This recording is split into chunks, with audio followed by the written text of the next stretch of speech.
Nibyo reka mbasuze kandi mbahe ikaze mbivurize kugubwa neza mwese tubana mu makuru n'ibiganiro. Turagarutse ni ku itariki 20 z'ukwezi kwa kane umwaka w'ibihumbi 2026. Aya makuru yacu agiye kutwerekeza ku butaka bw'uburasirazuba bwa Repubulika Iharanira Demokarasi ya Kongo, aho amakuru ari guturukayo avuga yuko leta ya Repubulika Iharanira Demokarasi ya Kongo yabashije kuba yaronka inyungu nyinshi cyane mu bijyanye n'amasezerano ari kugarukwaho hagati y'umutwe AFC 23 ndetse n'uruhande rwa leta y'Kinshasa yararimo abera i Geneve mu Busuwisi. Turabigarukaho, turareba rero icyo abasesenguzi n'abahanga bakomeje kugarukaho ku bishobora kuba byihishe inyuma y'amasezerano. Turazana byo kuba tubigarukaho.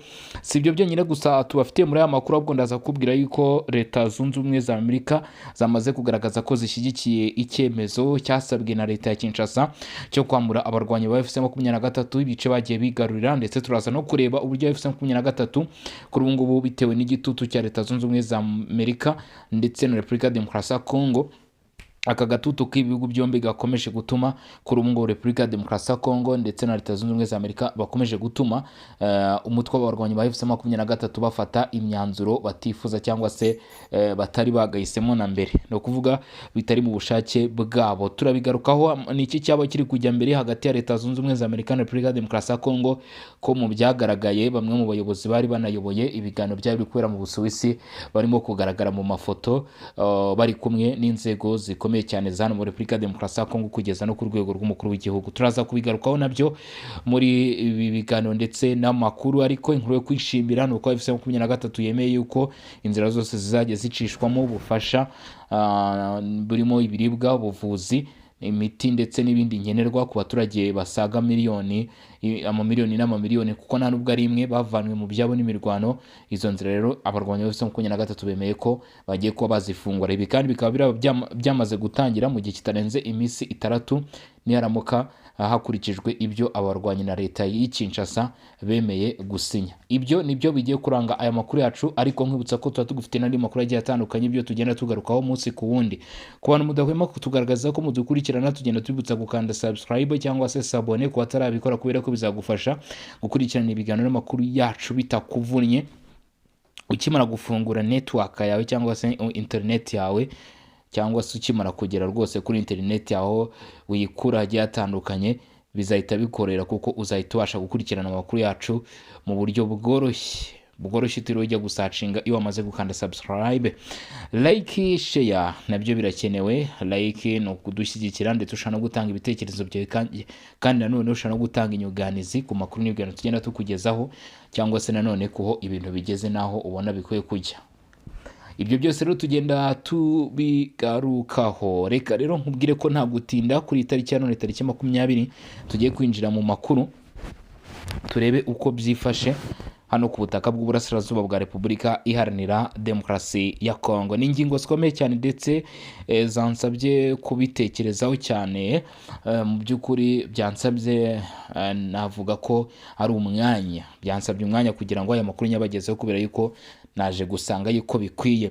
Bati hashingiye ku bikubiye mu nyandiko yashyizwe hanze nk'itangazo rusange ry'ibyavuye mu biganiro byabereye i Montreal mu Busuwisi hagati ya leta ya Repubulika Iharanira Demokarasi ya Kongo ndetse n'umutwe wa AFC 23, ngo byaba biri kugaragara ko mu by'ukuri cyangwa se byaba biri kwerekana ko ishusho ifatika y'ibyavuye muri biganiro yagaragaye ari ukungukirwa bikomeye cyane ku ruhande rwa Kinshasa muri aya masezerano kurusha uko AFC 23 yari irimo kubitekereza, ndetse no ko M23 yemeye koroshya ibintu by'umutekano rwose bigiye bitandukanye n'ubutabazi, ngo byaba ari amahirwe akomeye cyane kuri Repubulika Demokarasi ya Kongo. Ariko ibi bikaba bigaragara ko yabikoze ngo ishyizweho igitutu.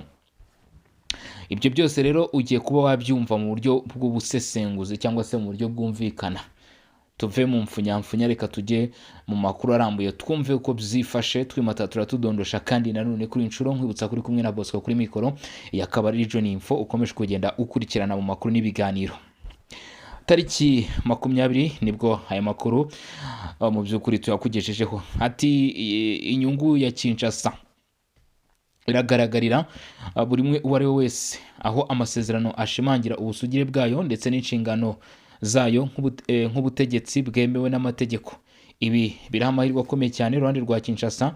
Mu nyandiko leta ya Repubulika ya Demokarasi ya Kongo ivugwa nk'uruhande rufite inshingano zo kurengera abaturage no gutanga ubuyobozi rusange. Ibi bigahesha amahirwe Kinshasa agaragara mu kuba aya masezerano ashimangira ubusugire bwayo n'inshingano zayo nk'ubutegetsi bwemewe. Aho kandi nanone mu gihe M23 yo igaragara nk'umutwe uganira na leta aho kuyisimbura. Ibi biha Kinshasa umwanya mwiza mu rwego rwa diplomasi kuko bigaragaza ko ikibazo gikemurwa binyuze mu biganiro aho kuba ukwemera ko M23 ari ubutegetsi bungana nayo cyangwa se bwayisimbura. Bivuze ngo kuba FC23 yaragiye mu biganiro kujya kuganira na leta iriho bigaragaza ko mu by'ukuri cyangwa se birongera ubushobozi n'ubusugire bwa leta, ariko bikagumisha hasi abarwanya ba FC23 nk'umutwe ugomba kumvikana na leta, apana umutwe ugomba gusimbura leta, kuko ubwo hari ibyo batumvikanaho bigomba kuganirwaho rero bigakemurwa aho kugira ngo ubuyobozi buriho bukurweho. Ibyo ngibyo rero urumva ko ni inyungu ikomeye cyane ku ruhande rwa leta ya Repubulika Iharanira Demokarasi ya Kongo ugereranyije n'abarwanya ba FC23. Cyo ni icya mbere. Icya kabiri, amasezerano ku bijyanye no gutanga ubufasha bw'ubutabazi, ibyo bita aid humanitarian. Ibi nabyo ni inyungu ikomeye cyane ku ruhande rwa Kinshasa kuba M23 yaremeye gufungura inzira ku buryo bitazajya bigora uruhande rwa Kinshasa mu gukurikirana ibikorwa ndetse no kubasha kugeza ubutabazi ku babikeneye. Urugero nk'aho kwegeka umusaya, ibiribwa, imiti, ubuvuzi ndetse n'ibindi. Ku bijyanye n'ubuvuzi ho biraza kugabanyuka igiciro cyabigendagaho kuko leta uyu munsi niba yashoraga amafaranga menshi, ndavuga Minisiteri y'Ubuzima hano muri Repubulika ya Demokarasi ya Kongo niba yashoraga amafaranga menshi y'umurengera muri ibi bikorwa, araza kuba yamaze kugabanyuka. Inyandiko ishimangira ko impande zombi zemeye kororeza inzira z'ubutabazi ndetse no kurinda nivuga ngo iyi nyandiko irashimangira ko impande zombi zemeye korohereza inzira z'ubutabazi, kurinda abakozi b'imiryango itanga ubufasha no kwirinda ibikorwa byose byabihungabanya. Ibi biza gutuma Repubulika ya Demokarasi ya Kongo ku bufasha yari yiteze ku miryango igiye itandukanye ndetse n'ibihugu bigiye bitandukanye buza kurushaho kwiyongeraho kugira ngo bugabanyuke, kuko mwabonye ko mu minsi yashize bwari bwakomwe mu nkokora n'urupfu rwa Carine Boissent, Umufaransa-kazi wari warasiwe mu mujyi wa Goma. Ibi rero bisobanura ko inzitizi zari zarashyizweho mu bice bimwe na bimwe bigenzurwa na M23 zigomba gukurwaho. Izo bariyeri ya FC23 yagiye ishyiraho ndetse mu bice bigiye bitandukanye zikaba rero zigiye kuba zagira zakurwaho. Iyo ni inyungu yindi nanone ku ruhande rwa leta, ndetse biraza kukoroshya ibijyanye n'ibikorwa bya leta kugera ku baturage. Ibi rero mu by'ukuri kuba M23 yemeye ibi bigaragaza ko yemeye gufungura inzira z'ubutabazi yari yarafunze cyangwa igenzura. Ari nayo ingingo ikomeye cyane na Amerika bakomeje kugenda bagarukaho mu itangazo ryayo. Amerika yashyize hanze ku munsi w'ejo tariki 19 yahise ishimangira ndetse inemeza ko yanishimiye cyane rwose kuba kugeza uyu munsi inzira z'ubutabazi zigomba gufungura, ibikorwa bigenewe abaturage bigakomeza, ari nabyo Amerika yashimangiyeho cyane. Icya gatatu, nubwo M23 yemeye ayo mabwiriza, hari ibimenyetso by'uko atari ku bushake bwayo bwuzuye. Kuba Amerika, Qatar n'abandi bafatanyabikorwa baragize uruhare rukomeye muri ibi biganiro ndetse bazwiho imikoranire ihambaye na Kinshasa kurusha M23, ndetse kugeza uyu munsi abenshi bavuga ko badatinya no kuvuga ko haba harimo ubwumvikane bwa Amerika na Kinshasa ku myanzuro yafashwe. Ibi birashimangira ko leta ya Kinshasa n'ubundi ikiri mu nyungu kurusha FC23 kuko impande ya FC23 itari ifiteho ijambo nizo zagize urare mu ifatwa ry'amabwiriza, ndetse bigashyigikira ishyirwaho ry'uburyo bwo kugenzura ihagarikwa ry'imirwano icyitwa mécanisme de vérification. Bigaragaza ko hari igitutu cy'amahanga cyashyizwe kuri M23, by'umwihariko Amerika igaragara nk'ifite ijambo rikomeye haba mu gutuma impande zombi zicara ku meza y'ibiganiro no mu gutuma habaho imyanzuro ifatika. Icya kane, ishyirwaho ry'itsinda rihuriweho ryo kugenzura ihagarikwa ry'imirwano MCV+ rifite inkunga ya MONUSCO ni ikintu gikomeye cyane.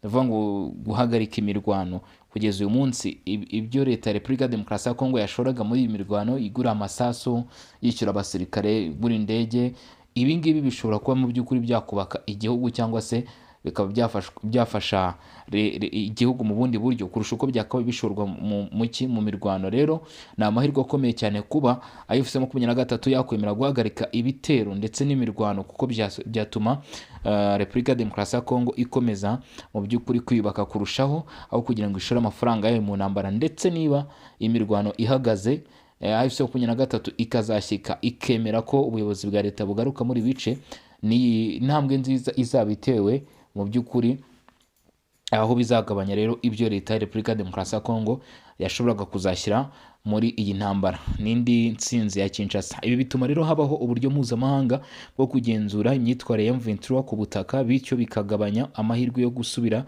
inyuma ku masezerano. Ku rundi ruhande, M23 yemeye gukurikiranwa no kugenzurwa, ikintu cyerekana ko yagabanyije ubwisanzure yari ifite mbere. Bivuze ngo kugeza uyu munsi ya ngingo ivuga yuko hashyizwe cyitwa Memorandum of Understanding cyangwa se gahunda n'ubundi ariyo twagarukagaho ya MCVE plus yo kugenzura uburyo aya masezerano azaba yubahirizwa kandi nta handi azubahirizwa. Ni buce M23 igenzura, ntabwo azajya gukurikiranwa i Kinshasa, ntabwo azajya gukurikiranwa araho ho Katanga ngo bagenzuza ariho bajya, ahubwo abagenzuzi bazaza mu bice M23 igenzura barebe ko ibyo byumvikanwe bikurikizwa. Ibyo rero birongera kugaragaza uruhande rwa leta mu gutsinda, ariko bikagaragaza intege nke kuri AFC M23, kuko uyu munsi ubwisanzure bari bafite buraza kugabanyuka. Ibyo bakoraga byose baraza kuba bagenzurwa, ndetse kandi nanone bivuze ko ubudahangarwa bwabo burimo buragenda bucika intege. Ibyo ni ibiri kuri AFC 23. Kumva ko rero uyu mutwe wa AFC M23 kuri iyi nshuro urafitwe ku buryo bukomeye cyane. M23 yemeye gukurikiranwa ndetse no kugenzurwa. Ikindi rero kuba hari ingingo yo kurekura imfungwa mu gihe cyagenwe bigamije kongera icyizere hagati y'impande zombi, nabyo bishyigikira inyungu za leta ya Kongo, kuko bigaragaza ko ari mu murongo wo kugarura ituze ndetse no kubaka amahoro arambye. No kuvuga rero aya masezerano agaragaza intambwe yatewe n'impande zombi. Isesengura ryimbitse rigaragaza ko Kinshasa ariyo yungutse cyane mu rwego rwa politike na diplomasi. Ku rundi ruhande, M23 yemeye koroshya ibikorwa byayo birimo no gufungura inzira z'ubutabazi, ariko bigaragara ko yabitewe n'igitutu cy'amahanga, cyane cyane Amerika, aho kuba icyemezo cyayo kigenga. Ibi bituma aya masezerano asa nk'ashyira Kinshasa mu mwanya ukomeye kurusha mu gukomeza kugenzura ndetse no kuyobora inzira y'amahoro mu burasirazuba bwa Kongo. Bivuze ngo AFC 23 ahangaha twavuga ko urwishe yanka rukiriho, kubera yuko urumva ko n'ubundi hacyarimo imitego myinshi AFC 23 yagiye ihura nayo muri aya masezerano, ndetse n'ibiganiro bishobora kuzatuma mu minsi iri imbere bazasanga ko mu by'ukuri hari ibyo bifunzeho cyangwa se bitejeho ibibazo. Ibi ni nko wa mukino wa dame, aho usanga ushobora gukina inka ariko ugasanga bitewe n'ukuntu wazikinnye nabi, ariko ugasanga urirangije cyangwa se mu by'ukuri utsinzwe mu buryo utateguraga. Ibi ngibi rero bishobora kuza kuri 23 mu gihe abikomeje kwemera ingingo gutya ifungura ibice ndetse n'amahirwe ku ruhande rwa leta mu by'ukuri mu buryo nk'ubu ngubu. Rero ni amasezerano rero akomeye akomeje kugenda agarukwaho leta muri rusange. Rero uko inyandiko iteye kugeza uyu munsi ndetse n'ibikomeje kugenda bigarukwaho, leta ya Repubulika Iharanira Demokarasi ya Kongo na M23 bimenanyije kurinda abasivili ndetse no koroshya ubutabazi nyuma y'ibiganiro byo mu Busuwisi. Ni ibiganiro rero bizabaye guhera ku itariki 13 kugeza ku itariki 17, iminsi 5 yose. Abahagarariye AFC M23 ndetse n'abahagarariye Kinshasa bicaye ku meza baganira kugira ngo barebe ko hari icyo bageraho. Leta ya Repubulika ya Demokarasi ya Kongo n'umutwe wa AFC M23 batangaje ko bemeranyije ingamba zigamije kurinda abasivili no koroshya itangwa ry'imfashanyo ku baturage nyuma y'iminsi 5 y'ibiganiro byabereye Montreal mu Busuwisi. Ibi byatangajwe mu itangazo bahuriyeho ryashyizwe ahagaragara na Minisiteri y'Ububanyi n'Amahanga ya Leta Zunze Ubumwe za Amerika. Iryo tangazo rigaragaza ko impande zombi ziyemeje kurinda igikorwa cyose cyabangamira itangwa ry'imfashanyo z'ubutabazi ku baturage bugarijwe n'intambara. Uyu munsi ibibazo byagiye bibaho, imirwano yagiye ibaho muri Kivu y'Amajyepfo, muri Kivu y'Amajyaruguru, ibice byafashwe, ibyambuwe, byose byagiye bigira bitya byirundira ku muturage wa hano mu burasirazuba bwa Kongo rusanzwe mu by'ukuri hatuye cyangwa se abakoraga umunsi ku wundi, aho uyu munsi bamwe bari mu bihugu by'amahanga bagiye bahunga, abandi bahungiye imbere mu gihugu bayo mu buzima bukomeye cyane. Ibi ngibi rero niyo mpamvu kugeza umunsi ubona Leta Zunze Ubumwe za Amerika zikomeje kuzamura attention kuri iki kibazo gikomeye cyane cy'abaturage bagiye bava mu byabo. Ibi rero bikaba biri mu bikubiye muri iyi nyandiko. Impande zombi zanemeye kudahutaza abasivile ndetse no korohereza abakomeretse n'abarwanyi kubona ubuvuzi. Abakomeretse ni ukuvuga abaturage bagiye bakomerekera muri ibi bitero, ko bashobora kubona ubuvuzi byoroshye bihabanye n'uko byabaga bimeze. Ibi rero bijyana n'intambwe imaze guterwa mu gushyiraho amasezerano agenga uburyo ubufasha bw'ubutabazi buzajya butangwa n'uburyo uburenganzira bw'abantu buzubahirizwa mu bihe by'intambara. Bivuze ko mu by'ukuri hashobora no gushyirwaho uburyo bwo kuvurirwa ku buntu ku bagiye bakomeretswa n'intambara. Ibi byose rero ni intambwe nziza zigenda ziterwa n'ubundi mu kugeza ku musaruro ibi biganiro. Mu rwego rwo kubaka icyizere hagati y'impande zihanganye, bemeranyije kandi kurekura imfungwa mu gihe cy'iminsi 10, ni ukuvuga kuva tariki 17 tariki 17 kugeza tariki zingahe, tariki 27 nibwo iminsi 10 izaba ishize. Izi mpande zombi rero uko ari ebyiri zifatanyije na CICR cyangwa se Croix Rouge bemeje ko bagiye gufungura imfungwa zisaga 400 mu gihe kitarenze iminsi 10. Icyo gikorwa kikaba cyamaze kuba cyakorwa. Ikindi cy'ingenzi ni uko basenye inyandiko y'ubwumvikane ishyiraho uburyo bwo gukurikirana iyubahirizwa ry'agahenge.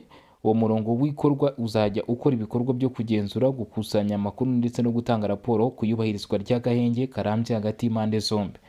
Iyi ntambara imaze imyaka myinshi mu burasirazuba bwa Congo, aho kuva mu 2021 umutwe wa M23 ushinjwa gushyigikirwa n'u Rwanda wigarura ibice bitandukanye by'iki gihugu, nubwo habayeho amasezerano y'amahoro yagejejwe ku bufasha bwa Amerika mu kuboza gushize. Imirwano yarakomeje ndetse iheruka kugera mu misozi miremire ya Kivu y'Amajyepfo, ubwo ni Fizi, Uvira ndetse n'ahandi mu bice bigiye bitandukanye byara muri Kivu y'Amajyepfo hagiye hagaragara imirwano bigaragaza ubwaguke bw'ibitero ndetse n'imirwano igenda irushaho gufata indi ntera ndetse no gufata ibice binini. Ibyo rero akaba ari byo bagenda bavuga ko bikwiye kuba byarwanywa. Raporo iherutse ya Human Rights Watch yashinje impande zombi kubangamira itangwa ry'imfashanyo no kubuza abasivile guhunga imirwano muri ibyo bice. Uyu muryango ugaragaza ko abaturage baho bari mu bibazo bikomeye by'ubutabazi kandi bakomeje gutinya ihohoterwa rituruka ku mpande zose zihanganye. Ihohoterwa rituruka ku ruhande rwa leta ndetse no ku ruhande rwa M23 ko ryose riza rikisukanura ku baturage. Imiryango rero ikaba igaragaza ko iri kwamagana ibyo bikorwa, by'umwihariko Human Rights Watch ikaba ivuga ko itewe impungenge nabyo. Ibiganiro biheruka byitabiriwe n'abahagarariye ibihugu n'imiryango mpuzamahanga irimo Qatar, Leta Zunze Ubumwe za Amerika, Ubusuwisi, Komisiyo y'Umuryango wa Afurika Yunze Ubumwe ndetse na Togo nk'umuhuza mu izina ry'Umuryango wa Afurika Yunze Ubumwe. Nubwo hari intambwe imaze guterwa, haracyari impungenge ku iyubahirizwa ry'amasezerano, cyane cyane ku mirwano yakomeje no mu bihe byashize, nubwo hari andi masezerano yari yarashyizweho.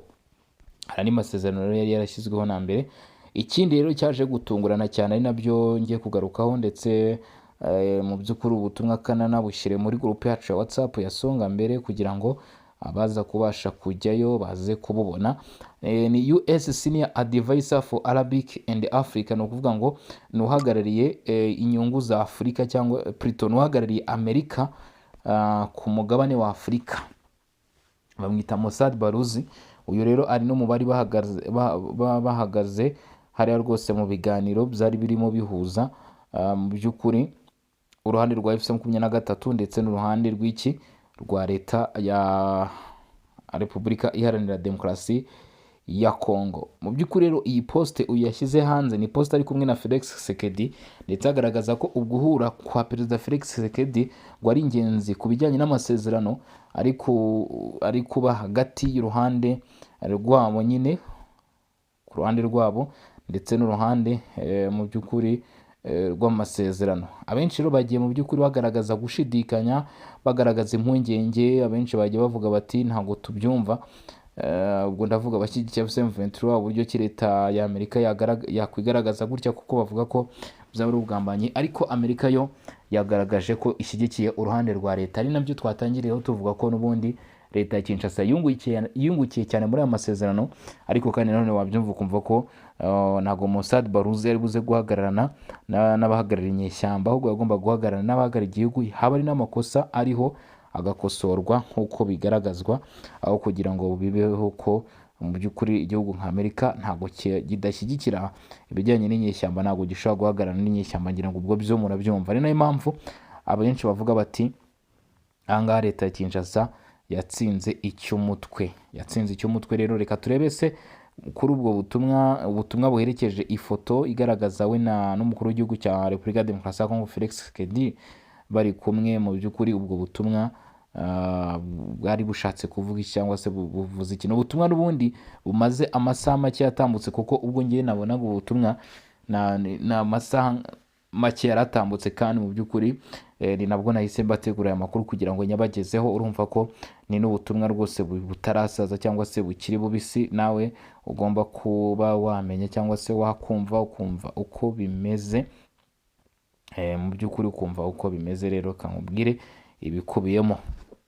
Ati habaye inama nziza kandi yubaka hagati y'abayobozi igaruka ku bibazo byinshi by'ingenzi bireba umubano w'ibihugu byombi, harimo umutekano mu karere, ubufatanye mu by'ubukungu n'amahirwe y'iterambere rirambye. Muri iyo nama bashimye intambwe nziza imaze guterwa mu biganiro biherutse kubera mu Busuwisi hagati ya guverinoma ya Kongo n'umutwe wa M23. Twanashimangiye akamaro ko gukomeza ibiganiro kugira ngo amahoro arambye agerweho mu burasirazuba bwa Kongo.